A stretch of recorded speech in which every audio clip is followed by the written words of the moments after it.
Hello. Tonight I'm going to try to keep on telling my story of abuse and emotional abuse. I don't really know if I'm going to be able to tell you the story because since I was discarded, the whole relationship lost its meaning, and I tried to remember the things that happened so that I could tell this to you, and lots of things vanished from my mind.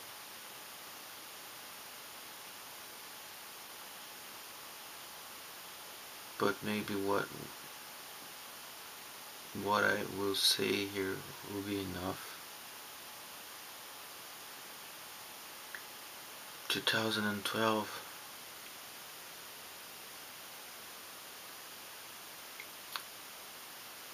I don't know, May 2012, I was already exchanging lots of emails with Narc 2,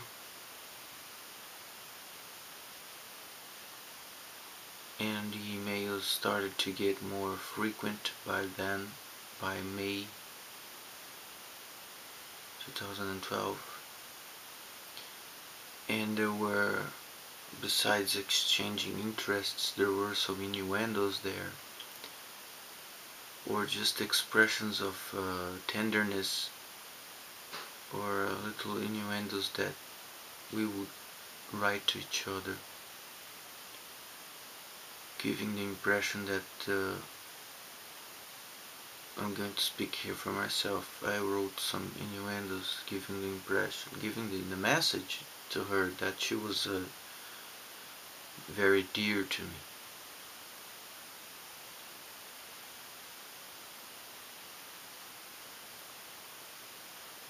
And those messages were reciprocated.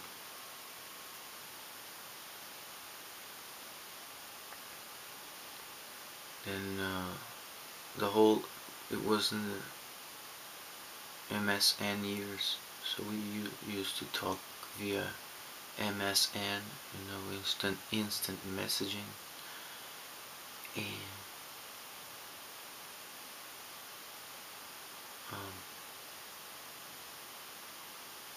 she would send me those little roses that you could send via MSN, or I guess they were roses, or there was a special occasion where she wrote to me a citation for a poem. She wanted me to show her a poem that I had written, and she had shown me a citation from a famous author, I don't remember. And that was very tender, that gesture of hers, and I felt a lot of tenderness. So, emails, MSN, exchanging interests and tastes, and emotional discussions. And I was giving a lot of information about my opinions about love and relationships. She was asking a lot of information, and I was giving, and I was not asking that information back. And then the whole Facebook came. I already had a Facebook page. Sorry. And by in the middle of June, July,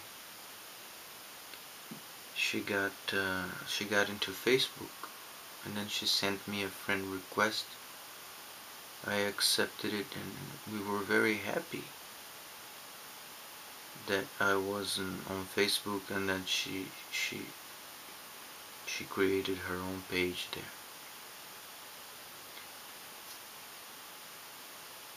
And there was a special, and then we started talking via Facebook, which made things a lot more, the communication faster,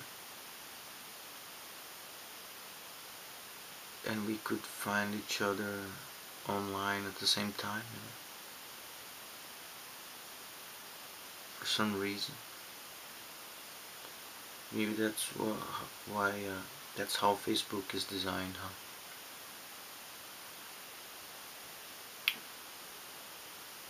And Facebook is just the whole thing, you get to know the other person's interests, and you get to like, to comment, and it just makes things deeper very fast. And then there was an email. She was asking some questions about my view of the relationships of the world, and it is very probable that she was already gathering her information, storing informations about my suitability or for being a source of narcissistic supply. And there was a special email that I sent in which I complained, I expressed my wounds. I expressed that I felt, I opened my heart to her, things I would write to no one else, I wrote to her. I expressed my wounds, that I felt I was alone, abandoned, that my emotional life was in ruins.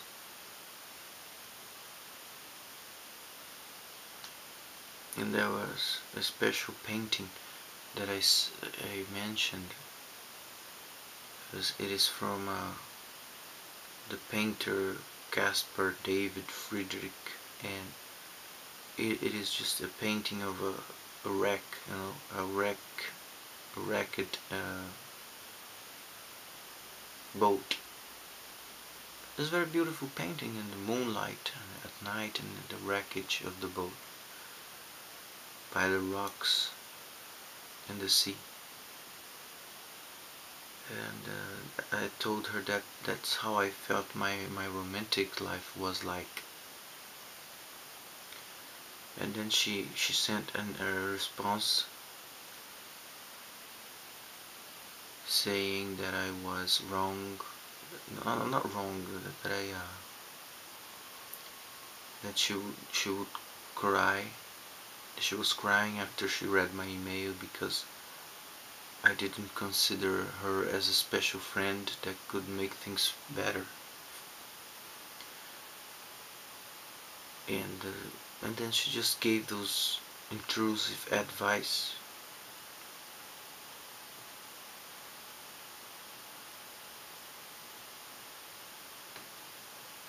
Just gave those. There was something wrong in her email because she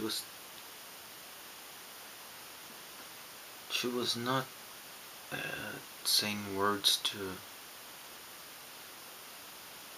to help in a respectful way. She was aggressively giving advice. It is very strange with those narcissists, with everything they do. There's always aggression involved. And I was confused by her email. Part of me was very upset. I didn't answer to her email, and I spent how long? 2 months without replying. And I was upset after I read. I said, why do people have to give such disrespectful and intrusive advice, always criticizing me. I felt criticized. And then the other part was just saying no, she meant well, she was trying to help. She wants me to be positive, or and she likes me.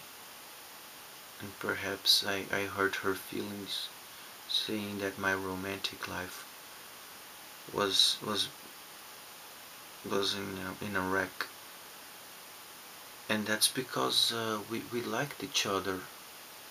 It was implied that we were having an emotional connection which was getting stronger and stronger.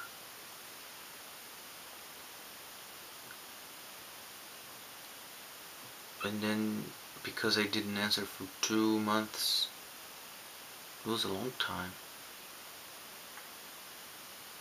she then gave the first step and contacted me via Facebook with a question which was, I don't remember about what,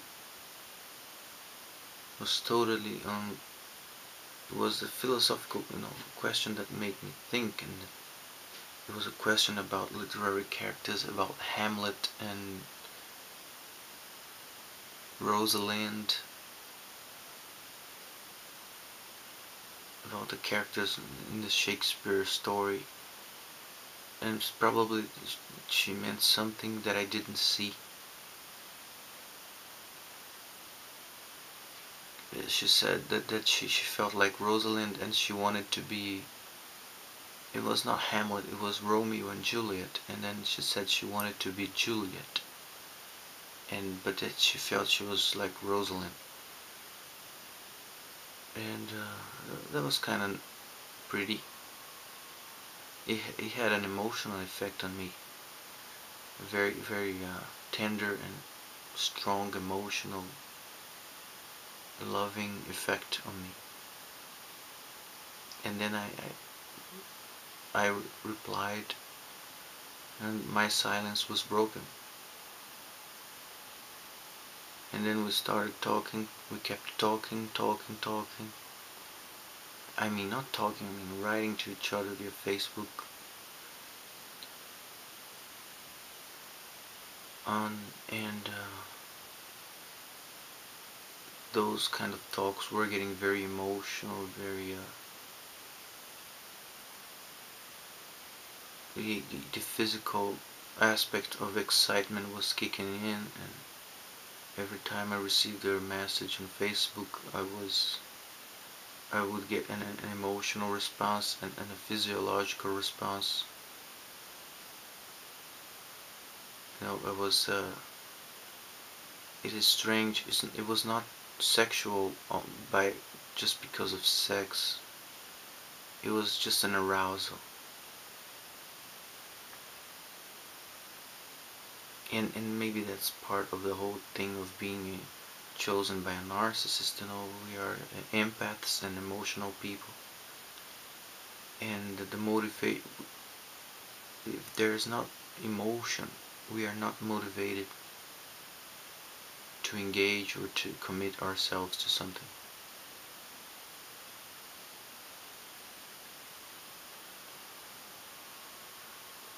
And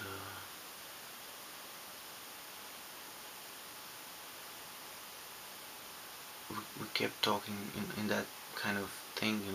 She wanted to be Juliet, and then I would say that I would also send my flirtatious messages. I can't remember an example now.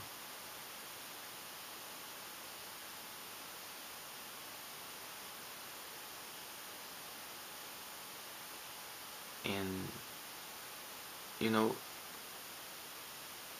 I have to show you, not only tell you. So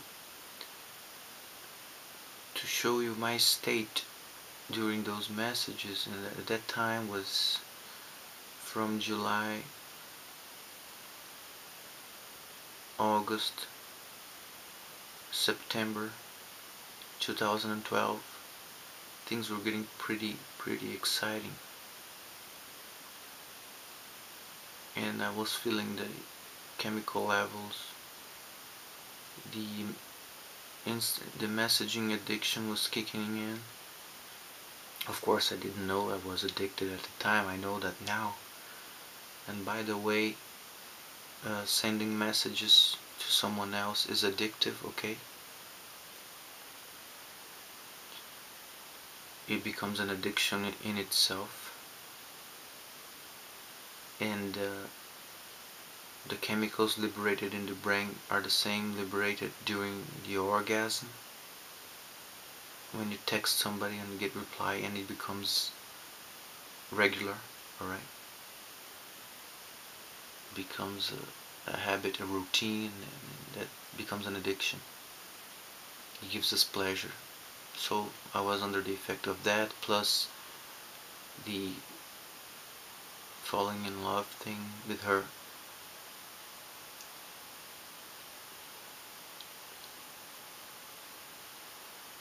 Um, then we get to, and then we get to October. I don't know the date, but before that,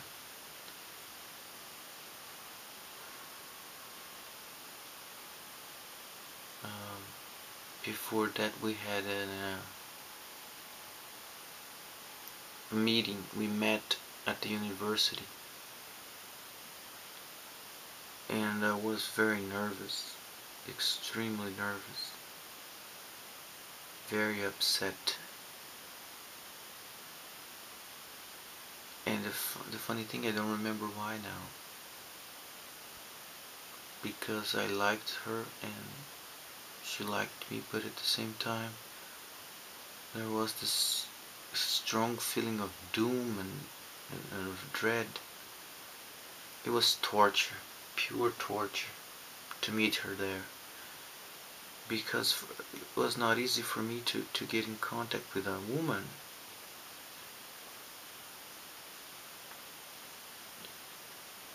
And and talking about those things, we were probably going to continue talking about things.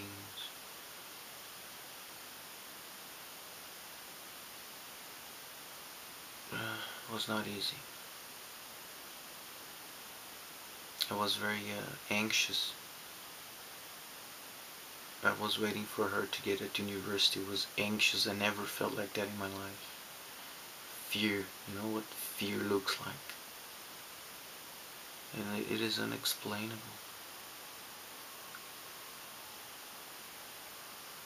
Anxious, fear, and but at the same time the desire to see the person.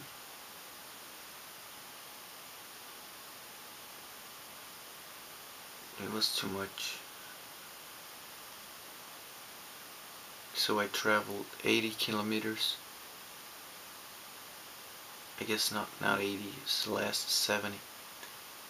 From my town to her town and to the town where the university is at. And I traveled, by a motorcycle. I had to face the wind. There was sun. There was the whole thing. I had to travel by motorcycle to get to the town and then exchange my clothes so that I could look better. It's not easy to see her. It's not easy. A lot of work and dedication involved. And that was the day where she asked me if I was not mad because of her email.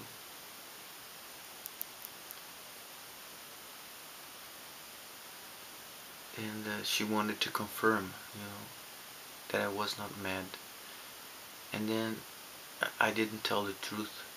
I told her I was not mad because of what she wrote, because I was already falling in love with her. But as I told you earlier, I was kind of mad with what she wrote. I felt she was I felt criticized by her and judged.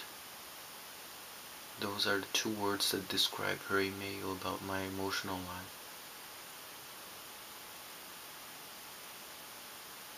But because I liked her, I denied myself. I denied it to myself that I was judged and criticized. And then in this day she said something very interesting. She said, I was in the elevator one day and there was a boy and his mother, and the mother said to the boy, uh,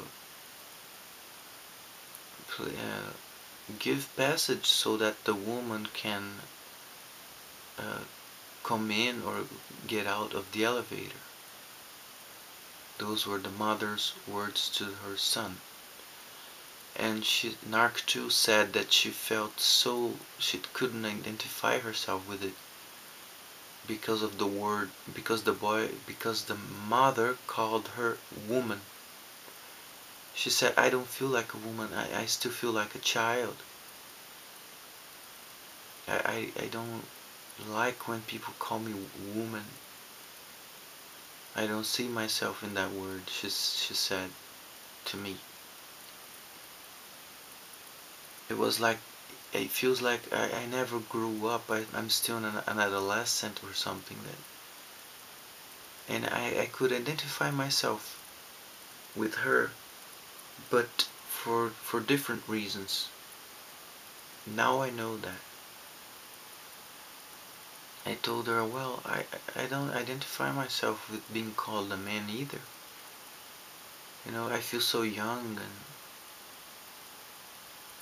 there's some kind of things that are still missing so that I can be called a man. I still not don't identify myself with the word man just because we are biologically, you know, 20, 25, 30 years old. It just doesn't feel like you were an adult, you were mature. And that's what I expressed to her. But today I know what she said. She said, and then that's the first one of the first times that the narcissist says the truths that are very ugly, the horrible truths about him or herself. You know, she told me about not being an adult, not identifying herself as being called a woman. Uh, that was true. That was a piece of the truth of who she was. And I had no skills to figure out what that meant.